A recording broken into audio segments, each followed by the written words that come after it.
Hello friend, स्वागत है एक बार फिर से आपका V star education YouTube channel पे। एंड दोस्तों, आज के इस वीडियो में हम बात करेंगे सीएसआईआर नेट के बारे में। हम देखेंगे कि आपका UGC exam and CSIR net UGC joint exam में डिफरेंस क्या होता है, इनको कौन कंडक्ट करवाता है, इनके बेनिफिट क्या होते हैं, एक साल में कितनी बार होता है, एंड इस एग्जाम को क्वालिफाई करने के लिए क्या एलिजिबिलिटी होनी चाहिए। अगर आप सीएसआईआर नेट लाइफ साइंस को फॉर्म फिल कर रहे हो या फिर स्टूडेंट हो, तो आपको मैं बताऊंगा कि एग्जाम का पैटर्न किस प्रकार से आता है एंड फॉर्म की फीस वगैरह क्या होनी चाहिए। एंड इसके अलावा भी आपके जितने क्वेश्चन बच गए हैं इस वीडियो में आपको सबके आंसर मिलने वाले हैं। तो चलिए आइए स्टार्ट करते हैं कि सबसे पहले आपका जो है UGC and CSIR net UGC combine exam में अंतर क्या होता है। तो देखो भाई साहब, ये आपका यूजीसी एग्जाम जो होता है ये आपका आर्ट वाले बच्चों के लिए होता है, जैसे कि आर्ट, ह्यूमन साइंस, सोशियोलॉजी, इन चीजों के लिए होता है। जबकि अगर सीएसआईआर नेट यूजीसी ज्वाइंट, याद रखना इसको बोलते हैं CSIR net UGC joint exam, ये होता है आपका साइंस वाले बच्चों के लिए, जिसमें आपकी केमिकल साइंस आती है, आपकी फिजिक्स आती है एंड आपकी लाइफ साइंस आती है। इस प्रकार से इसमें आपके 5 ब्रांच आती हैं, उस बात को याद रख लेना। तो आप अगर लाइफ साइंस के बच्चे हो तो आपको CSIR net UGC joint exam देने की जरूरत है। दूसरी बात आती है कि इसको कंडक्ट कौन करवाता है, इसको एनटीए कंडक्ट करवाता है, इतनी बात याद रख लेना, ठीक है ना। तो चलिए आइए स्टार्ट करते हैं, अब आगे वन बाय वन हम चलने वाले हैं। सबसे पहले देखो ये सीएसआईआर है क्या। सीएसआईआर एक आर&डी संस्था है, ठीक है ना। सीएसआईआर एक आर&डी रिसर्च एंड डेवलपमेंट ऑर्गेनाइजेशन है जो कि आपको दो चीज प्रोवाइड कराती है। एक प्रोवाइड कराती है आपको लेक्चरशिप एंड दूसरा प्रोवाइड कराती है आपको जूनियर रिसर्च फेलोशिप का सर्टिफिकेट, ठीक है ना। अब अगर आपके पास जेआरएफ, आप देखो ये आपका यूजीसी जो है ये आपको क्या क्या प्रोवाइड करा रही है, जो सीएसआईआर यूजीसी है ये आपको प्रोवाइड करा रही है जेआरएफ, दूसरा करवा रही है आपको एलएस, ठीक है ना। लेक्चरशिप को हम एलएस के नाम से भी जानते हैं। जो जीआरएफ होता है वो एक्चुअल में आपकी एक फेलोशिप होती है जो डूरिंग पीएचडी मिलती है, ठीक है ना। डूरिंग पीएचडी मिलती है ये।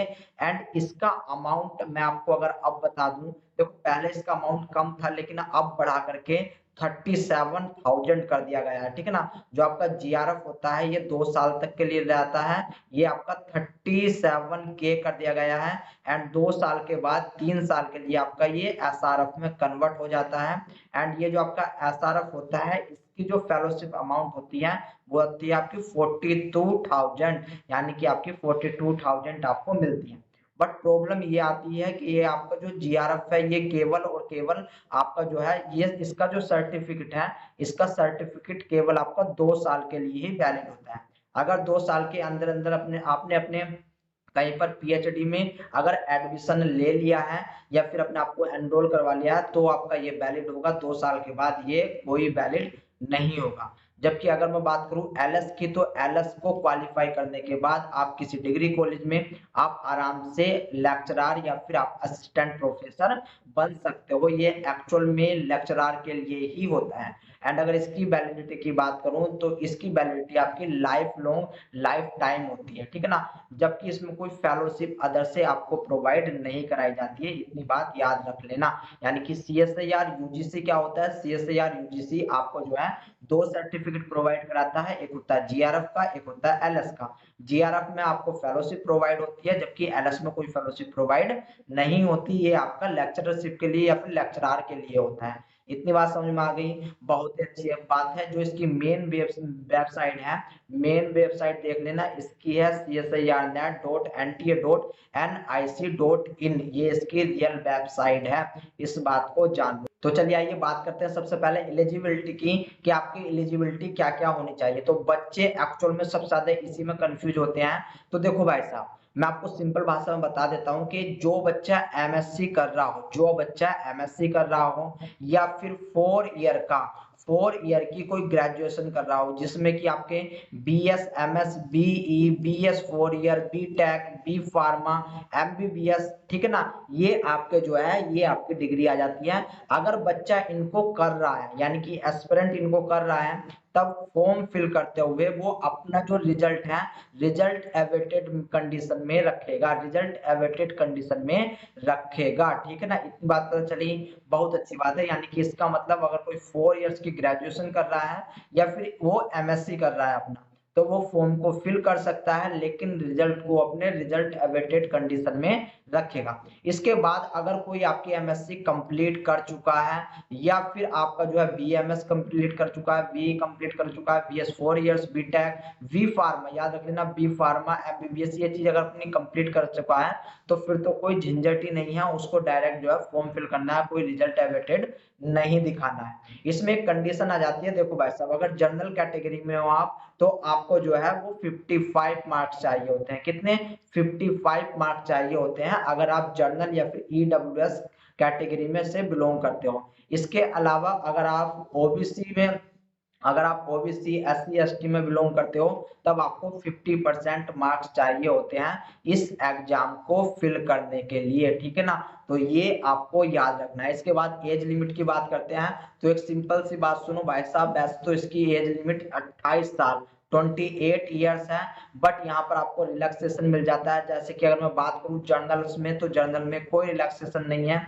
अगर मैं बात करूँ ओबीसी के लिए, तो ओबीसी के लिए यहाँ पर आपको 3 साल मिलते हैं। अगर जबकि बात करूँ मैं यहाँ पर आपका एससी एसटी, ठीक है ना, एससी एंड एसटी के बारे में, तो यहाँ पर आपको 5 साल का रिलैक्सेशन मिल जाता है। यहाँ पर आपको 5 साल का रिलैक्सेशन मिल जाता है। एंड इसमें भी स्पेसिफिकली याद रख लेना, अगर गर्ल्स है, चाहे वो जर्नल की हो, चाहे ओबीसी की हो, चाहे फिर एससी एसटी की हो, यहाँ पर गर्ल्स को जो है 5 साल का रिलैक्सेशन मिल जाता है, 5 ईयर का रिलैक्सेशन मिल जाता है। ये होती है एग्जाम की लिमिट। जो बच्चे पूछते हैं कि सर हम एग्जाम को कितनी बार दे सकते हैं, कितनी बार नहीं दे सकते, तो एग्जाम की जो लिमिट होती है वो डिपेंड करती है आपकी आपकी एज के ऊपर, ना कि आपने कितनी बार फॉर्म या फिर आपने फॉर्म दिए फिल किया है या फिर कितनी बार आपने एग्जाम वो अपना दिया है। इस बात को याद रख लेना। अब इसके बाद देखो इसकी और बात करते हैं कि इसको कंडक्ट कौन करवाता है, इसकी कंडक्ट बॉडी कौन है, तो इसको एनटीए गवर्न करवाती है। इसको एनटीए जो है आपका एग्जाम को कंडक्ट करवाती है। एनटीए मतलब national testing agency. And mostly जो है अब जितने भी आपके एग्जाम हो रहे हैं उनको सभी को एनटीए ही गवर्न कर रही है, एनटीए ही कंडक्ट करवा रही है। इसके बाद जो नोटिफिकेशन आता है गाइड, वो नोटिफिकेशन आपका बिफोर 2 मंथ टू एग्जाम, यानी कि एग्जाम से 2 महीने पहले आ जाता है। अभी तक एग्जाम का जो अभी तक याद रख लेना, एग्जाम की डेट दे दी गई है अभी, लेकिन आपका जो है फॉर्म नहीं आया। एंड 2 मंथ जो है वो एग्जाम को नहीं बचे हैं, यानी कि 2 मंथ से भी कम का समय बचा है और अभी तक आपका जो है नोटिफिकेशन कुछ भी, यानी कि किसी भी प्रकार का फॉर्म फिल करने के लिए नहीं आया है। तो बच्चों के मन में एक दुविधा है कि सर क्या इस बार भी आपका एग्जाम, यानी कि जो हमारा एग्जाम है वो डिले होगा या फिर नहीं होगा। तो याद रख लेना, अगर 10 नवंबर तक आपका जो है वो नोटिफिकेशन आता है तो ऑन टाइम आपका होगा। अगर 10 नवंबर के बाद आपका जो है फॉर्म फिल करने के लिए आते हैं, नोटिफिकेशन आता है, तब हो सकता है कि आपका डिले हो एग्जाम, ठीक है ना। मीडियम की बात करूं तो मीडियम आपको इंग्लिश मीडियम भी देखने को मिलता है एंड आपको हिंदी मीडियम भी देखने को मिलता है। हिंदी मीडियम अगर आप भरते हो तो हिंदी मीडियम में आपको इंग्लिश भी देखने को मिलेगी, यानी कि अगर हिंदी मीडियम आप भरोगे तब आपको हिंदी इंग्लिश दोनों में जो है क्वेश्चन मिलने वाले हैं। इस बात को याद रख लेना। अगर एग्जाम की फ्रीक्वेंसी देखें तो ट्वाइस ए ईयर होता है, यानी कि एक साल में 2 बार होता है। एक बार का आपका जून में, दूसरा आपका दिसंबर में होता है। एग्जाम मोड की बात करूं तो ये सीबीटी होता है, यानी कि कंप्यूटर बेस्ड टेस्ट होता है। एग्जाम फीस की बात करूं तो जनरल के लिए इंडियन रुपीज में आपको 1100 रुपए, ओबीसी में 550 रुपए, एससी एसटी में आपको 275 रुपए, पीडब्ल्यू में कोई फीस यहाँ पर नहीं ली जाती। एग्जाम की ड्यूरेशन की बात करूं तो आपको 180 मिनट का आपका एग्जाम होता है।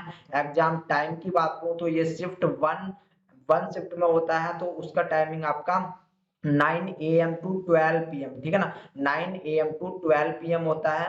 एंड आपका जो है अगर शिफ्ट 2 की बात करो तो 3 PM टू 6 PM ये आपका होता है। आपको इतनी बात पता होनी चाहिए। अब देखो गाइस, इसके लिए मैं आपको CSIR नेट लाइफ साइंस का क्या सिलेबस होता है, तो देखो CSIR नेट लाइफ साइंस के लिए मैं एक दूसरे ही वीडियो बनाऊंगा, क्योंकि ये वीडियो ज्यादा लंबी हो जाएगी। तो मिलता हूँ आपसे नेक्स्ट वीडियो में, तब तक के लिए टाटा एंड बाय बाय।